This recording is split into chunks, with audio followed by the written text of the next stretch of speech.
አሰላሙ አለይኩም ወረህመቱላሂ ወበረካቱ። ውዶች እንዴት ናቸው? ነው ያለው አልሐምዱሊላህ። ኢፍሮሃ ክፍል 4 ይዤ መጥቻለሁ። ያው እንደተለመደው ላይክ፣ ሼር፣ ሰብስክራይብ ያደርጋቸው አበረታቱኝ። ኢፍሮሃ ክፍል 4 ቀናት ለጉድ እየሮጠ ነው። ፈርሃን በሃናን ፍቅር መሰቃየቱን እንደቀጠለ ነው። አሁን ብነግራትስ እያለ ማሰብ ጀምሯል። ግን ትንሽ ካሰበ በኋላ ትርቀኛለች ብሎ ይፈራል። ምሽቱ 3 ሰዓት ሆኗል። ውጭ ያለችውን ወንበር ላይ ሆኖ ተክዟል። አንተ ምን እየሰራ ነው? ቤት አትገባም እንዴ? አለች። ሀሱ ትንሽ እቆያለሁ አንቺ ግቢ አላት። እሺ በቃ እኔም ትንሽ ካንተ ጋር ልሆን ይፈቀድልኛል አለችው። ተቀመጪ ብሎ አንዱን ወንበር አሳያት። ትካዜው ያስጨነቃት ሀስና ወሬ ለመጀመር ሀሱ ኡፍ አለ። ሀሱ እንጃልሽ የሆነ የሚጨንቅ ስሜት ላይ ነኝ አላት። ምን ነው? እንባ ሁሉ እየተናነቀው ነው። ምን ሆንክ አለች። ንገረኝ የሚቀልህ ከሆነ አለችው። ምኑን ልንገርሽ ሀሱ? ለመጀመሪያ ጊዜ ነው ስለ ሴት ማሰብ መጨነቅ ስጀምር። ሀስና ይሄን ስትሰማ ልቧ ሁለት ቦታ ሆነባት። በአንድ በኩል ልክ እኔ እንደማፈቅረው እሱም ያፈቅረኛል። በሌላ በኩል እኔ ይሄን ሁሉ ጊዜ ብቻዬን ሳፈቅረው ኑሬ እሱ ግን ሌላ ያፈቅራል። ብቻ እሷን በተራዋ በሀሳብ ማዕበል ሰመጠች። አንዳንዴ ሀሱ ወይ አለች። ወዴት ሄድሽ? አራለው እና ፍቅር ይዞ ነው ፈራሁ አለችው። እንደዛ ነው ነገሩ ሀሱ። እሷን ማጣት አልፈልግም አለ። እና ልጅቷስ ታውቃለች አለችው። አታውቅም። ልነግራት ብዬ ፈራሁ። የፍቅር ጥያቄ ባትቀበለኝስ? አልወድህም ብትለኝስ? ፈርሃን ረጋ ብለህ አስብበት። ልትቀበለ ትችላለች ይሆናል እኮ አለችው። እሺ በቃ ኢንሻአላህ ልነግራት እሞክራለሁ። ልጅቷን ማወቅ ይፈቀድልኛል? ልጅቷ ማናት አለችው። ልጅቷማ ጨርሰው አንተ ደግሞ በቃ ሃናን ናት አለ። ምን አለች ደንግጣ። በድንጋጤ አይኗ ደም መሰለ። ምላሷ መናገር አቃተው። ተርበተበተች፣ ተነሳች፣ ተቀመጠች። ፈርሃን ሁኔታዋን ተገርሞት በዝምታ ያያታል። ወደሱ ዞራ እርግጠኛ ነህ አለችው። አዎ እርግጠኛ ነኝ። ምን ነው አንቺ በሰላም ነው አላት። አይ ሰላም ነው፣ ግን እንዴት ከበረንዳ የመጣች ከማንም ጋር ስትንዘላዘል ልጅ ታቅፋ የቀረች ሴት ታፈቅራለህ እንዴት አለችው። ፈርሃን ንግግሯ አበሳጨው። ምን ብሎ መልስ እንደሚሰጣት ግራ ገባው። ባለችው ንግግር በጣም ተበሳጭቷል። በዚህ ሁኔታ መልስ ከሰጣት እንደሚጎዳት ስለተሰማው ውጭ ላይ ትቷት ወደ ቤት ገባ። ሀስና የምትይዘው የምትጨብጠው ነገር አጣች። የንዴት ብዛት አይኗ ማልቀስ ጀመረ። ትንሽ ውጭ ከቆየች በኋላ እሷም ወደ ክፍሏ ገባች። ሃናን ከፈጅር ሰላት በኋላ እንደተለመደው ቁርስ እየሰራች ነበር። ፈርሃንም በጠዋት ስለተነሳ ኪችን ገብቶ እሷን ማገዝ ጀመረ። ቁርሱን አብረው ሰርተው ከጨረሱ በኋላ ስራ ስለማይሄድ አብሯት ማቅረብ ላይ ሳለ ሀስና ቦርሳዋን ይዛ ወደ ማዕዱ ቀረበች። በዚህ ሰዓት ነበረ የሃናን እና የፈርሃንን አይን አንድ ላይ መሆን ያየችው። በጣም ተናደደች።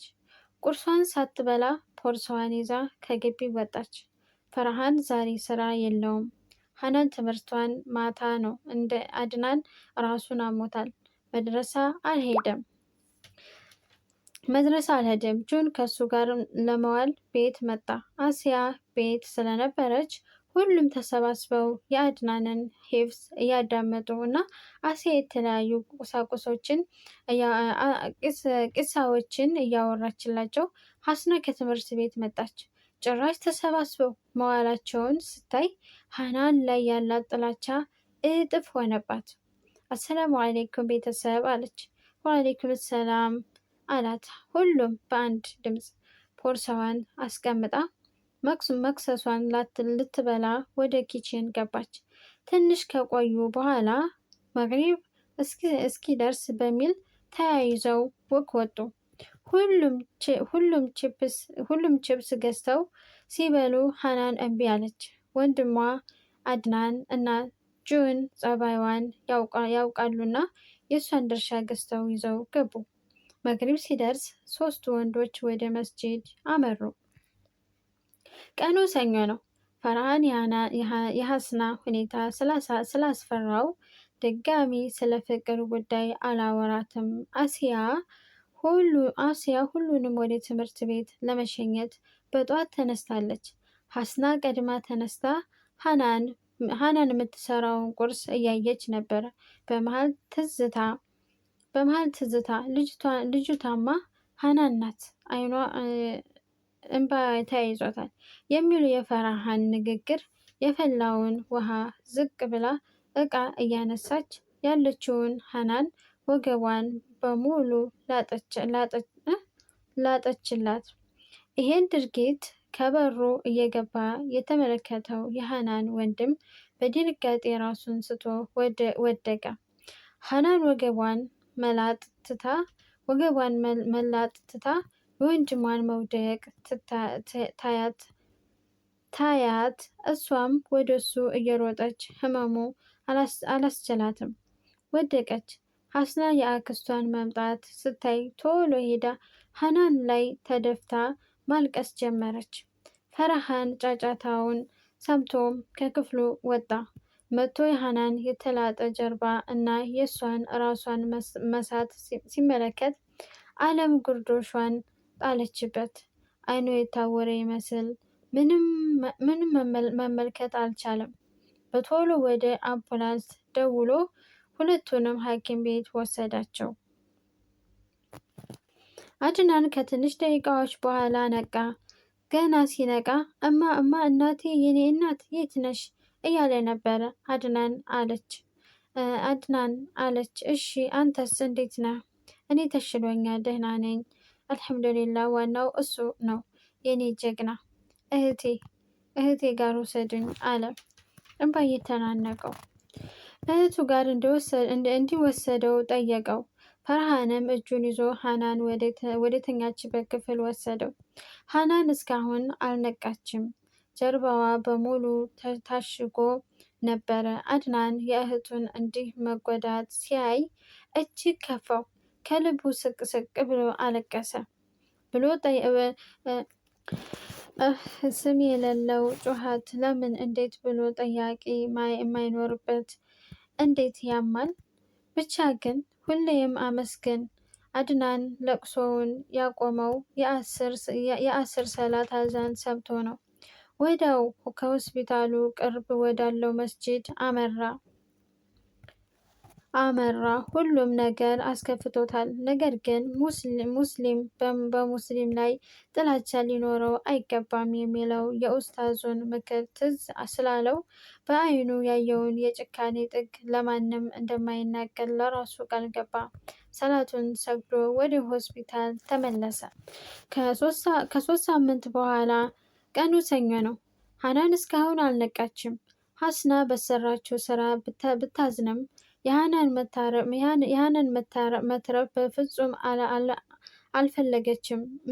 ምን ይደረግ፣ ብዙሃኖች እንዲህ ናቸው። ጭፍን ጥላቻ ለሰው ልጅ፣ ጭካኔን ለሰው ልጅ ያስባሉ። እኔ ብሆን ብሎ ማሰብ የለም። ዛሬ ሀናን ብትሞት ማንም መጠጊያ የሌለው አድናን ነው። አዎ ማንም እና ምንም የለውም ከሀናን ውጭ። በሌላ በኩል ጆን የአንድ ሳምንት በኋላ ግዴታ መሄድ ያለበት ቦታ አለ። ለራሱ ጉዳይ ነው መሄደው፣ ግን ግራ ገብቶታል። የሀናን ለማን ትቼ ነው መሄደው እያለ ነው። አንዴ አረ አያሳስብህ፣ ሐኪም እኔ ሀናንን ዲና እስከማያት ድረስ ስራ አልገባም። ስለዚህ አንተ መሄድ ትችላለህ አለችው።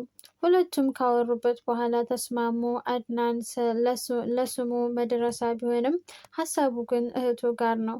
ስለ እሷ እያሰበ ምንም ሳያስበው አይኖቹ ያለቅሱ ነበር። አድናን ምን ሆንክ